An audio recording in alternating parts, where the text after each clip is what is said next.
They've just joined. My name is June Allen from juneallen.net, and I teach black women how to heal from the impact of racism with racial sobriety and personal empowerment. So the three pillars of self-esteem. 3 pillars of self-esteem. The first one is you need courage. Okay? You need courage. You need courage. Now, the reason why you need courage to have more confidence is because confidence requires you to ask for help. You can't just be confident on your own. If you're going through the healing process, or you live, obviously we live under the system of racism, and you can't do this stuff by yourself. I hear quite often that sometimes, black women can isolate. We isolate, and I've been in that place before as well. When you're going through a bit of a hard time, where you just kind of disappear for a few weeks, and that can be really painful. That can be really, really painful, and that can actually make you feel worse. You don't feel very confident. You don't feel like you can do anything. You feel ashamed about having to, even that you feel the way that you do. But having confidence means that you can put your hand up and say, do you know what? I'm not feeling great today, and I need someone to help me with this. It means that you have to have the courage, I really do not want to speak to this person. I really don't want to ask for help, because I'm supposed to be this strong black woman and all of that stuff, but I'm going to put my hand up anyway, and I'm going to say, I need someone to help me. There have been times where I've been so resistant to doing that, but then what I've done is I've actually sent someone a text saying, I really need help, or I really need to talk to somebody, but I'm struggling. Just taking that one small action makes such a difference, and it takes courage to do that. It takes a lot of courage to do that, and it takes vulnerability as well.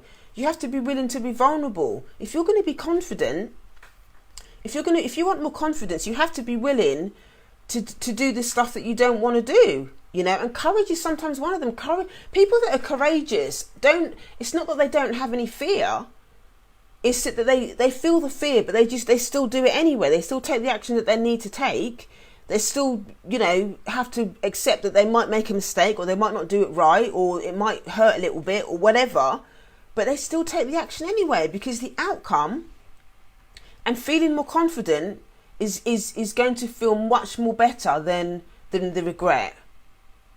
And the good thing about confidence is that the things that you used to be really scared of, the more you do those things, it becomes less painful to do those things. I'll give you an example. It's probably been about maybe a year and a half now when my business coach said to me about doing live streams, and I was like, oh my God, I'm not doing live streams. I'm scared. I might do it wrong.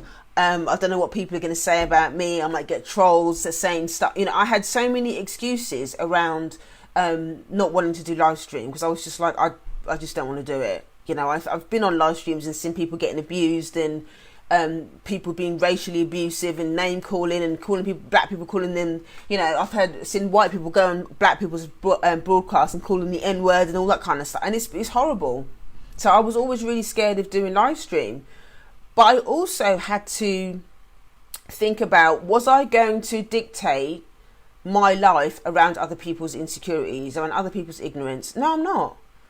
I have a message for my community. I have stuff that I really want to share with my community that people are asking me for. And so if I hide and stay in the fear because I'm afraid to take action, then it means that I've given away my power to those people, these people that I don't even know, So I didn't, and that's not what I wanted to do. So it feels so much better, and I feel so much more confident, because even though I was scared initially, that I still do it. And sometimes I still get scared. Funnily enough, I've been doing this for nearly 18 months, and sometimes I still get scared.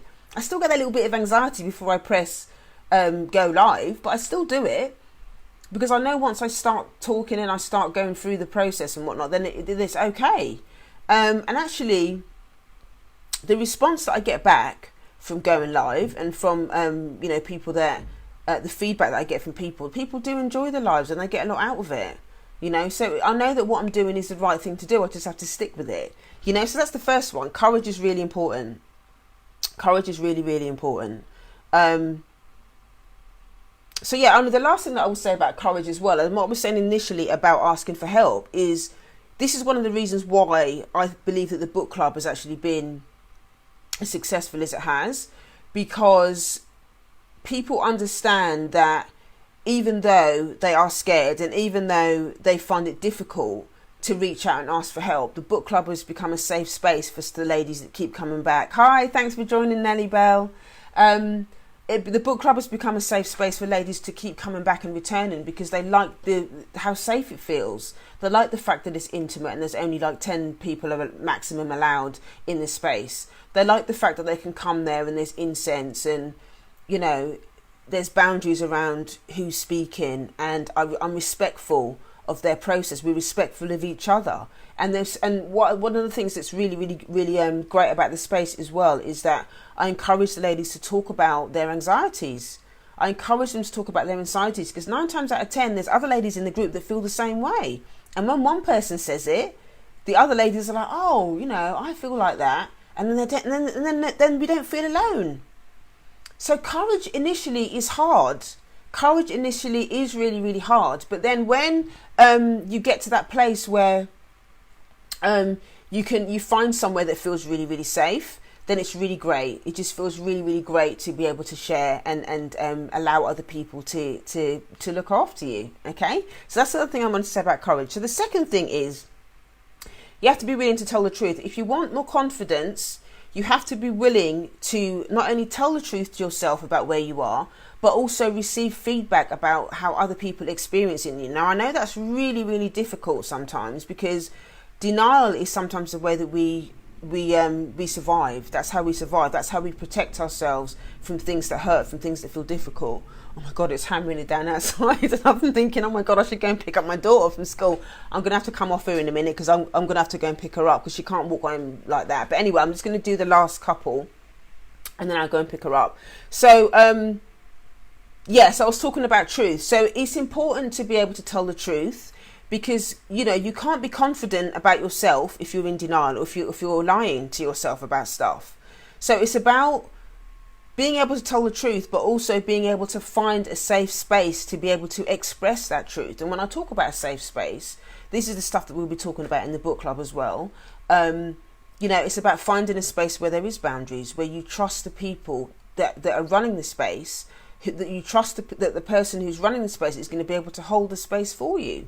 And this is something that me and my business partner Faith are very big on when it comes to doing the work that we do. We've run workshops together, and obviously we're doing this retreat in Ghana, also the virtual experience around the Ghana trip.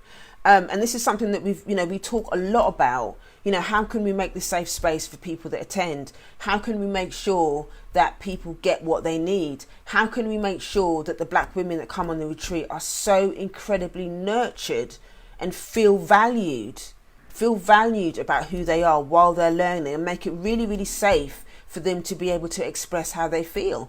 We're constantly having these conversations and coming up with things that we feel are going to really nurture the attendees, whether it is the people that come to Ghana, or whether it's virtually, or whether people are coming to the book club. Those conversations are absolutely paramount. They really are absolutely paramount. So the last pillar of self-confidence, or the last tool for self-confidence, is having acceptance.